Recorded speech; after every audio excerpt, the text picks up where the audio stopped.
Welcome back to Calculus. We are taking a look at the vertical line test.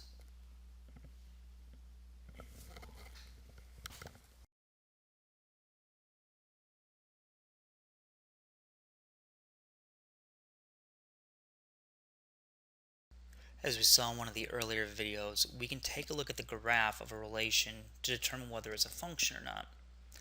So let's look at this test that I'm sure you're very familiar with. This is the vertical line test.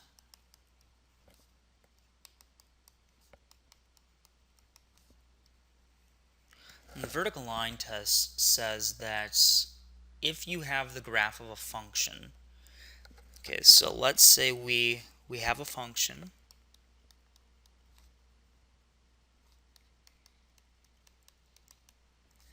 then that implies that the graph will pass a vertical line test, meaning that we can draw a vertical line anywhere and the graph will only touch that vertical line in one spot.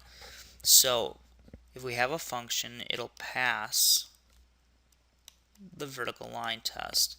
If it is not a function, then it'll fail. So for example, let's say we have a graph that looks something like this. Well, if you notice, no matter where we're at, if we draw a vertical line in any spot, we only cross once for each of these vertical lines. However, if we have a relation that's not a function, take a circle, and we draw a vertical line, we can find a vertical line that'll cross twice. Now, why does this work? Well, for a function, we know that the input leads to only one, or we're going to say a unique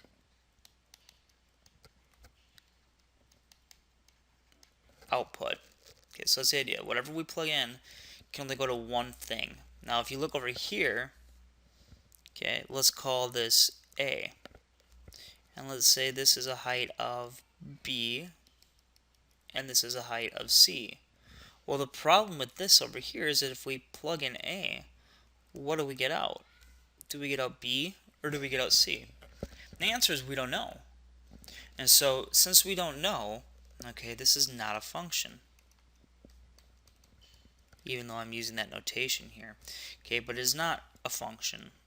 And so, clearly we fail this vertical line test. And so, one of the quickest ways to determine whether a relation is a function or not is by looking at the graph. And if you look at the graph and you see that it passes the vertical line test, then it is a function. Otherwise, it's not.